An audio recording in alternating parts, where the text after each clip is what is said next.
తిరుమల ఆలయం ఇప్పటికే తీవ్రవాదుల నుంచి ప్రమాదం ఉందని చెప్పి కేంద్ర ఇంటెలిజెన్స్ వర్గాలు పలుమార్లు తెలియజేయడం జరిగింది. అందులో భాగంగా 2 అంచెల భద్రత 3 అంచెల భద్రత కల్పిస్తూ ఆలయంతో పాటు ఇక్కడ వస్తున్నటువంటి భక్తుల భద్రత కూడా బాధ్యత టీటీడీ మీద, పోలీస్ మీద, ప్రభుత్వం మీద ఉంటుంది. అలాంటి సందర్భంలో స్వామివారిని టీటీడీ వ్యవస్థ లేక మునుపు నుంచి శ్రీవారి కైంకర్యాలన్నీ చూస్తున్నటువంటి మఠాలు తిరుమలలో దాదాపు 34 మఠాలు ఉన్నాయి. మఠాధిపతులన్నా పీఠాధిపతులన్నా మాకు చాలా గౌరవం.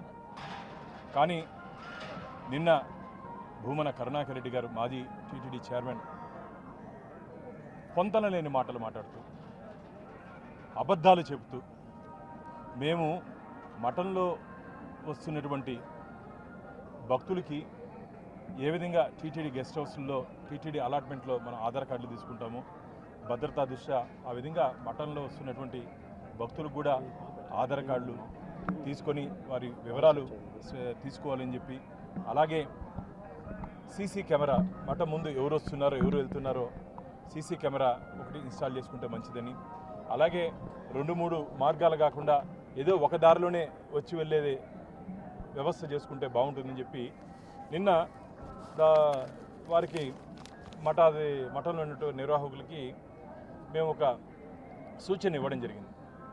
ఇది సూచన, నోటీసు. దాన్ని ఈయనేదో హిందూ మతం మీద దాడి, మఠాల మీద దాడి అని చెప్పి వారు మాట్లాడడాన్ని నేను తీవ్రంగా ఖండిస్తున్నాను.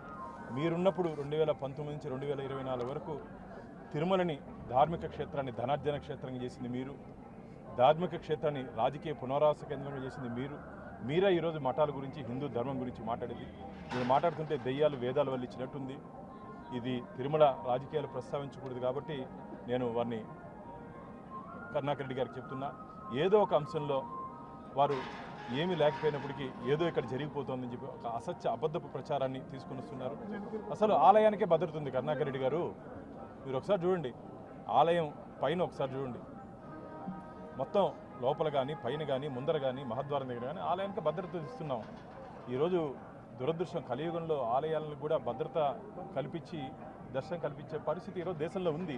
అలాంటి పరిస్థితుల్లో ఇక్కడ వస్తున్నట్టు భక్తుల భద్రత చాలా ముఖ్యం. మనకు భక్తుల భద్రత దృష్ట్యా మాత్రమే ఇక్కడ ఉన్నటువంటి మఠాలకి ఈ సూచనలు ఇవ్వడం జరిగింది. అంతేగాని మీరేదో దీన్ని కూడా రాజకీయ కోణంలో చేస్తూ ఇది మఠాల మీద దాడి అని చెప్పి మీరు మాట్లాడడం మంచిది కాదు. మీ ఇంటికి నేను ఒకసారి అడుగుతా మిమ్మల్ని, మీ ఇంటికి సీసీ కెమెరాలు లేవా? మీ ఇంటికి సెక్యూరిటీ లేదా? మీ ఇంటికి వచ్చే వారికి వివరాలు తెలియదా? ఎవరు వస్తున్నారు, ఎవరు పోతున్నారు? ఎవరైనా ఆగంతుకులు వస్తే మీరు ఏమైనా అనుమతిస్తారా? నేను మాట్లాడుతుందన్నారు, ఏదో లగేజ్ తనిఖీ చేసి దాంట్లో గంజాయి ఉంటుందా, మారణాయుధాలు భక్తులు తీసుకొని వస్తారని. అయ్యా, మొన్న జరిగినటువంటి పహల్గాం కానీ ఇవన్నీ దాడుల దృష్ట్యా ఇక్కడ అదనపు భద్రత పెట్టాలి.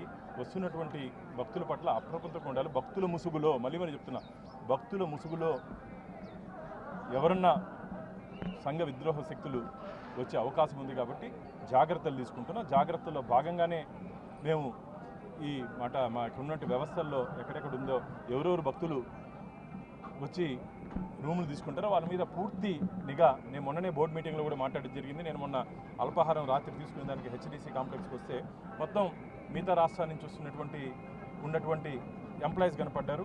నేను కూడా చెప్పడం జరిగింది, వాళ్ళ దగ్గర ఉన్నటువంటి ఐడి కార్డ్స్ ఎక్కడి నుంచి వచ్చారు పూర్తి వివరాలు తీసుకోండి అని.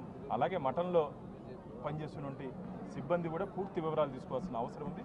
కాబట్టి దయచేసి మీరు దీన్ని రాజకీయ కోణంలో చూడొద్దండి. మీరు మాట్లాడితే ఎవరు నమ్మే పరిస్థితుల్లో కూడా లేరు. నేను కరుణాకర్ రెడ్డి గారికి చెప్తున్నా, మీరు ఎంత ఎగురుతున్నారే, ఏ ఒక్క మఠాధిపతన్నా పీఠాధిపతన్నా దీని గురించి ఎక్కడన్నా ప్రస్తావించారయ్యా? ఏ మఠాధిపతన్నా పీఠాధిపతైనా ఎక్కడన్నా ప్రస్తావించారా? వారందరూ సంతోషంగా ఉంటే మీకేమయ్యే బాధ? అంటే కొండ కలకలగా ఒక ఆధ్యాత్మిక వెలుగుతుంటే మీకు నచ్చదు. ఎందుకంటే 2019 నుంచి నేను ఒకటే అడుగుతున్నా, అసలు మీ హయాంలో లోపల పరకాయంలో దొంగతనం జరిగితే ఆ దొంగని పక్కన పెట్టి సేఫ్ ఎగ్జిట్ చేసినట్టు మీరు లోపల దొంగతనం జరిగితే, పరకాయంలో దొంగతనం జరిగితే దాన్ని నియమ నిబంధనలకు వ్యతిరేకంగా లోకాలతో రాజీ చేసి మీరా ఈరోజు నీతులు మాకు చెప్పేది. కాబట్టి దేవుడి గురించి, దైవం గురించి, దేవస్థానాల గురించి మాట్లాడే నైతిక హక్కు వారికి లేదని చెప్పి నేను తెలియజేస్తున్నాను. హిట్ టీవీ యాప్, ఇందులో short news, live news, entertainment shows, movies, digital magazines తో పాటు మీ జిల్లా వార్తలను కూడా ఫ్రీగా చూడొచ్చు. అంతేకాదు కేజీ నుంచి పీజీ వరకు విద్యార్థులకు స్కాలర్షిప్ కూడా అందిస్తున్నాం. ప్రతి వారం 10 మందికి లక్కీ డ్రా ద్వారా ఒక్కొక్కరికి 10,000 రూపాయలు అందిస్తున్నాం. ఇంకెందుకు ఆలస్యం, వెంటనే హిట్ టీవీ యాప్ ని డౌన్లోడ్ చేసుకుని ఫ్రీగా ఎంటర్టైన్మెంట్ పొందండి. Hit TV app. Hit TV app. Please download Hit TV app. Hit TV యాప్ని ఫ్రీగా డౌన్లోడ్ చేసుకొని ఎంజాయ్ చేయండి. మీకు నచ్చిన ఎంటర్టైన్మెంట్ కోసం హిట్ టీవీ యాప్ ని ఫ్రీగా డౌన్లోడ్ చేసుకుని ఎంజాయ్ చేయండి. హిట్ టీవీ యాప్ని డౌన్లోడ్ చేసుకుని ఆస్వాదించండి, ఆశీర్వదించండి. ఇంతమంది సెలబ్రిటీలు హిట్ టీవీ యాప్ ని డౌన్లోడ్ చేసుకోండి అని చెప్తున్నారంటే ఎంత మంచి యాప్ ఆలోచించండి. అమెరికా అమెరికా అమెరికా అమెరికాలో చదవాలనుకునే వాళ్ళకి విశ్వసనీయమైన పేరు మన శౌర్య కన్సల్టెన్సీ. UK లో 1 year masters. UK లో 1 year masters. 2 years work permit up to 5 years visa. Contact Saurya Consultancy. Contact 89851 89851.